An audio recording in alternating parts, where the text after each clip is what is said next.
यह कहानी है मनोज की, जो बहुत गरीब था और अपनी पत्नी रेणुका के साथ इस छोटे से गांव में रहता था। उसकी आर्थिक स्थिति बहुत ही कमजोर थी, लेकिन उसमें आत्मविश्वास और मेहनत की भरपूर भावना थी। 2 महीने पहले उसने अपनी पत्नी के साथ मिलकर एक ढाबा खोला था। वह और उसकी पत्नी रेणुका सब कुछ संभालते थे, खाना बनाना, सर्विस करना और ग्राहकों का ध्यान रखना। मनोज और उसकी पत्नी रेणुका सुबह से लेकर शाम तक ढाबे पर ही काम करते थे और उसे दिन की कमाई से जो थोड़े से पैसे बचते, उससे अपना घर का खर्च चलाते। लेकिन मौसम बदल रहा था, गर्मी आने वाली थी। गांव के जितने भी होटल्स थे, उन सब ने बहुत अच्छे एयर कंडीशनर लगवा लिए थे। जैसे जैसे गर्मी बढ़ती गई, लोगों का मनोज के ढाबे पर आना खत्म हो गया था। अब उसके ढाबे पर कोई भी नहीं आता था, क्योंकि सब लोग अब होटल्स में जाने लगे थे, जहां एयर कंडीशनर लगे हुए थे। ये सब देखकर दोनों पति पत्नी परेशान हो जाते हैं।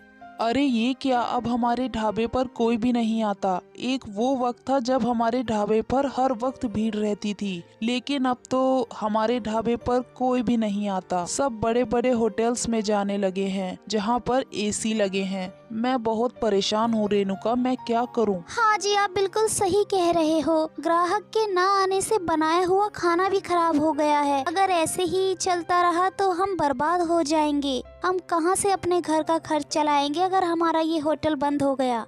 तभी वहां एक औरत खाना खाने के लिए आती है और कहती है, अरे रेणुका दीदी, इतनी गर्मी हो रही है और आप लोगों ने अब तक एसी ही नहीं लगवाया। अरे मैं तो यहाँ खाना खाने इसलिए आई थी, मुझे लगा कि आप लोगों ने एसी लगवा लिया होगा। खैर छोड़ो, अब तो मैं और ढाबे पर ही चली जाऊंगी। यहाँ खाने का तो कोई मतलब ही नहीं बनता। भला इतनी गर्मी में खाना कैसे खाएगा कोई यहाँ? दिन पर दिन रेणुका और मनोज बहुत ज्यादा परेशानी में रहने लगे।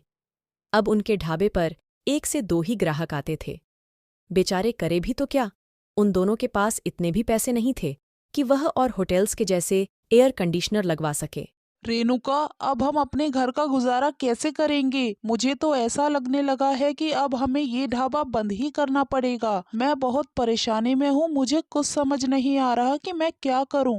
मनोज के सामने एक नया ढाबा खुला था और उस ढाबे के मालिक ने नया एसी लगवाया था। तभी उस ढाबे का मालिक अशोक मनोज के पास आता है और कहता है, अरे क्या हुआ भाई मनोज, आज भी तेरे ढाबे पर कोई नहीं आया क्या? ऐसा कर, तू अपना ढाबा बंद कर दे भाई और गांव छोड़ के चला जा। अब तेरी दाल यहाँ नहीं गलने वाली। इतनी भरी गर्मी में भला कौन तेरे ढाबे पर आएगा और खाना खाएगा? मनोज और रेणुका ने सोच लिया था, अब इस ढाबे को बंद कर देंगे।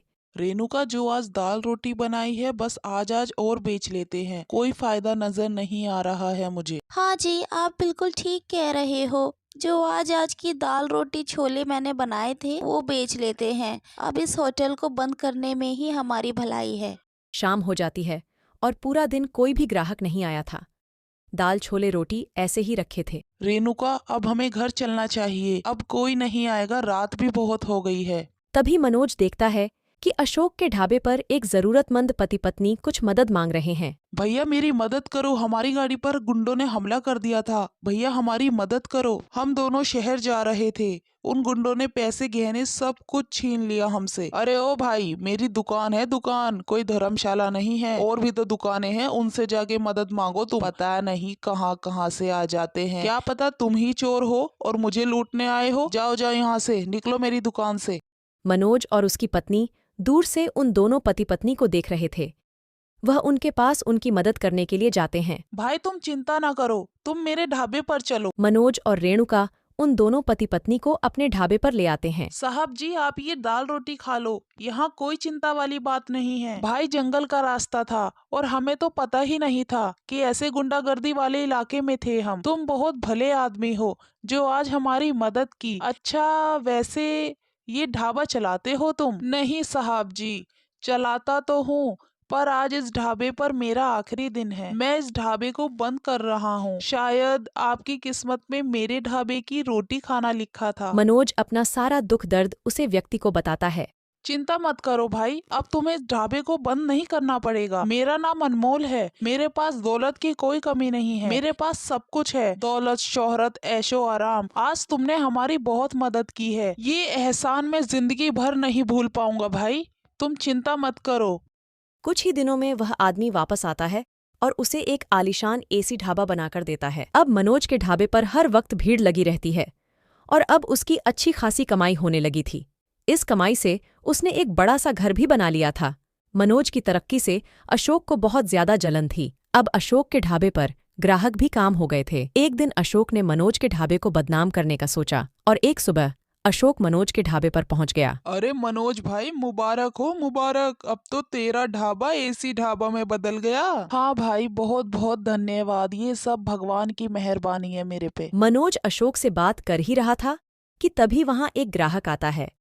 मनोज ग्राहक से बात करने में व्यस्त हो जाता है और इतने में अशोक अपनी चालाकी से उसके खाने में कुछ नशीला पदार्थ मिला देता है। यह सब हरकत करते हुए मनोज उसे वहीं देख लेता है। अशोक भाई, तुम यहाँ मेरे ढाबे की रसोई में क्या कर रहे हो? मुझे बदनाम करने आए थे तुम? तुम्हें किसी चीज की कमी नहीं है, फिर भी तुम ये सब करने क्यों आए थे भाई? मनोज भाई, मुझे माफ कर दो, मैंने ये सब जलन में किया। मुझे बहुत ज्यादा जलन होने लगी थी कि मेरा काम अच्छा नहीं चल रहा। ये सब गलत किया मैंने। भाई मुझे माफ कर दो, मुझे अपनी गलती का एहसास है। अशोक माफी मांग के वहां से चला जाता है और मनोज अपना ढाबा अच्छे से चलाता है। अब उसके ढाबे पर ग्राहकों की भीड़ रहने लगी थी। वहीं दूसरी तरफ अशोक खाली ही बैठा रहता था। अशोक का किया आज उसी पर भारी पड़ गया। तभी कहते हैं, हमारे पास जितना है हमें उसी में खुश रहना चाहिए।